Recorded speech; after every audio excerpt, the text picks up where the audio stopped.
So this is the knee-jerk cam version of the Build Design Talks. That was in '99, and it was kind of a crazy time. You couldn't really find a place to live. I slept on the floor of one of the engineers, PayPal engineer's house, and just kind of crashed there for a while. He ended up coming to work for me at YouTube, so that was cool, paying back for that. But it was kind of a crazy ride. We saw a lot at PayPal. First, just trying to define, I guess, a solution that many people didn't really think of as a problem at the time as payments online. We kind of stumbled across creating more of a solution for the auction market.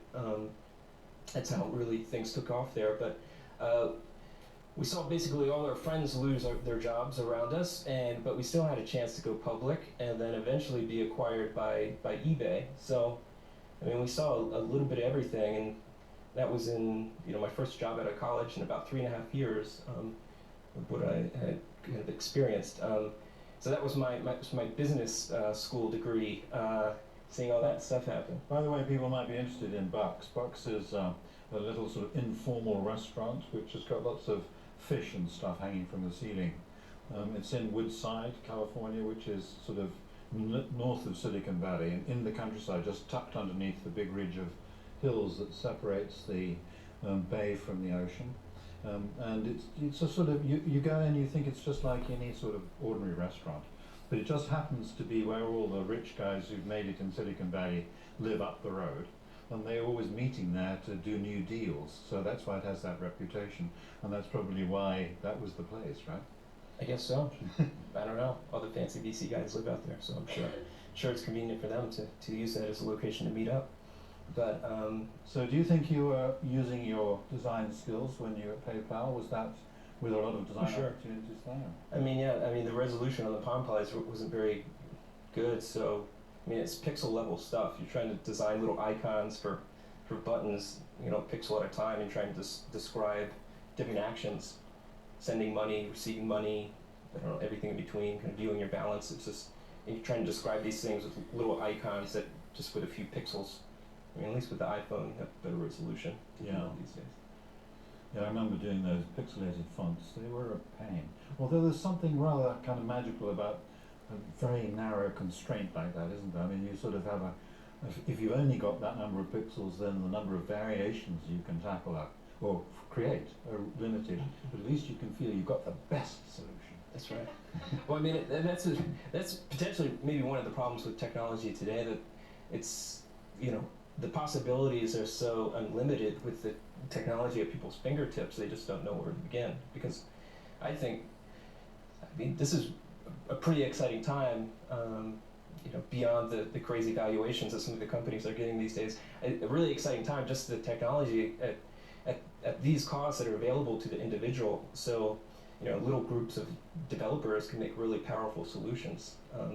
But again, it always comes down to focus. You can have the most unbelievable technology, but if you don't have a great solution, it doesn't really mean a thing. So were you designing other things at PayPal other than the pixel stuff? T-shirts, credit cards, anything that had an image associated with it, business cards. The website as well, can't forget the website.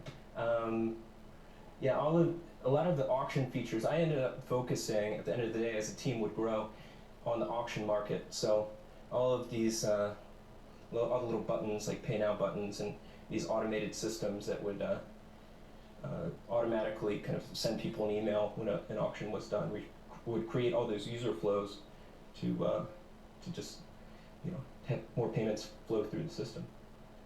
And then they went public, did they? Or Mm-hmm. Yeah. You didn't stay that long after that, did you? Well, I stayed, for the public piece. I left shortly after we were acquired by eBay. So I probably stayed on board as an eBay employee for probably 6 months. I don't know, something like that. Right. Yeah. And? And I took 2 years off to do nothing. Really, that's probably what I did. No, I worked on some projects. I helped a few friends with their companies, more on the branding, kind of identity side of things. would dabble and just kind of work on my own projects. Nothing in particular, but just random ideas I'd work through. And near the end of that 2 years, eventually kind of reconnected with a few guys at PayPal, and that's when we started talking through different ideas that we've been having, and stumbled across video as more of an interesting project to work on. An opportunity to, it's very similar to PayPal, is kind of, we were solving a complex problem that the individual, I guess, wouldn't have the opportunity to do on their own. So it's like you're just trying to simplify a complex process and then present them a solution they could take with them. So at PayPal, it was you could take a payment button with you, and now you have a payment solution just by copying and pasting a little bit of code.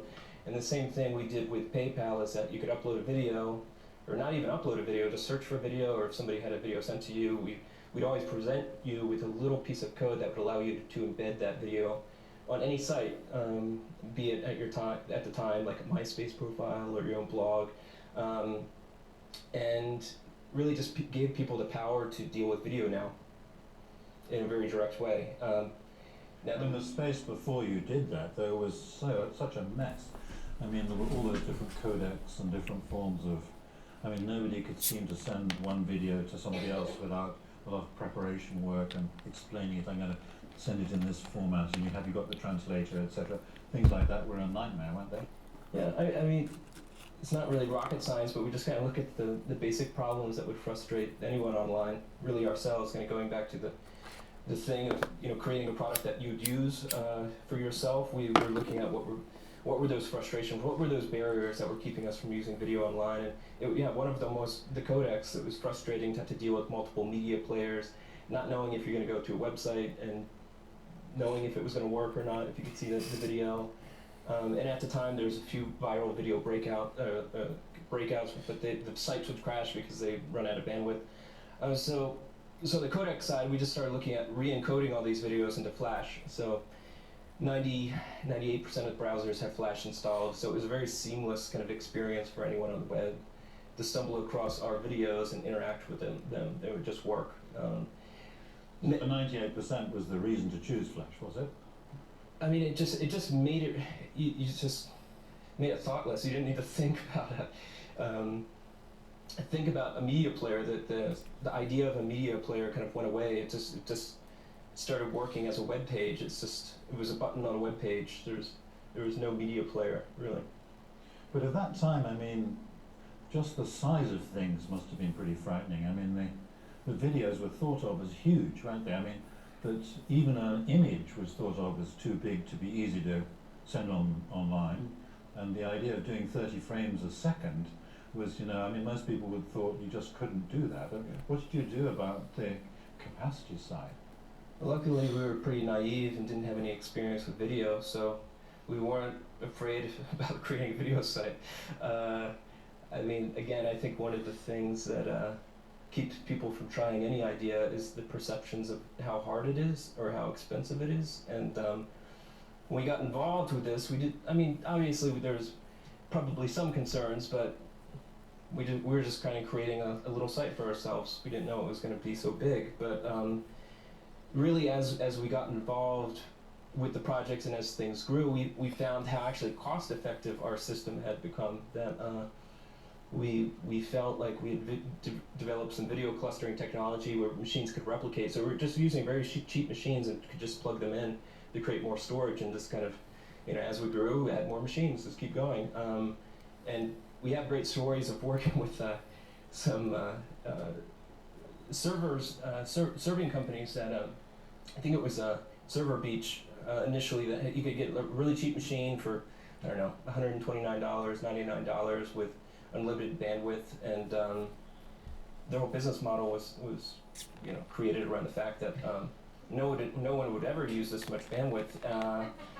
So they had 2 pipes kind of going into their data facility, and we ended up taking about 1.5 of that data. I mean, one of the pipes was supposed to be for backup, so we were pretty much crushing them, and agreed to move to our own facilities over time. But you know, I think that what we found out, again, just kind of going back to the question, is that it actually wasn't that expensive at the end of the day. And I think those perceptions is really what kept the competition at bay, that a lot of people thought that what we were doing was highly sophisticated, which to some extent it may have been, but the costs really were a lot more manageable than what people were expecting, or at least what the press was speculating. So we just stayed quiet about that. So those were hugely challenging engineering design problems, but tell us more about the actual design that the user sees, the name, the logo, the layout and design of the site. Mm-hmm. So I was just trying to come up with a kind of a playful name that would describe what we were doing, hopefully be memorable and would have a domain available to register.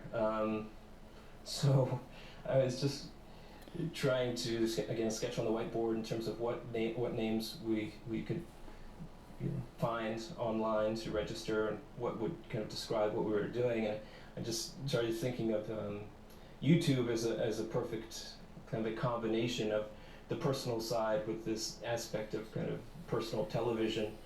And I guess it was really just a play off of the word boob tube, which is kind of a slang for kind of the idiot box type of again slang for TV, that this you're just sitting behind this thing and gradually making yourself stupider at the time. But I mean it was sort of like we were just playing off of that, and then stumbled across the word YouTube, which luckily for us wasn't registered. I think I did a Google search, may have had one result or none. It was very low, I remember.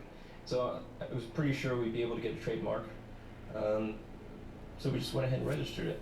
Then I, moving on to the logo aspect, is that I just wanted to describe the product with more with the font, and again, somewhat playful, but definitely recognizable, and so came up with just a little red around the tube piece. So it was simple, to the point, but hopefully did the job.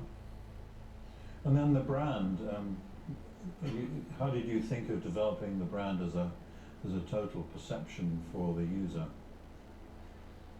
Well, with my design background, I was very conscious of how we were positioning ourselves, from the name to the logo, how people would interact with us, and really what the brand would represent. I was trying to fight against the tide of how video had been defined into that point. So you had these places like E-Bombs World or Stupid Videos, or all these places that would connect viral hits. And there's something to be said for them. I mean, they're very highly entertaining, and they, you get a lot of views off of them. But it's, at the same time, I wanted us to be a platform that was much more than that, much more than just kind of the silly video. Even though I think probably YouTube's still defined as like funny cat videos, we would always very much try to fight against that. That we wanted to be a place that was going to be defined by the community, by what they were adding to the site, and then what they were finding entertaining.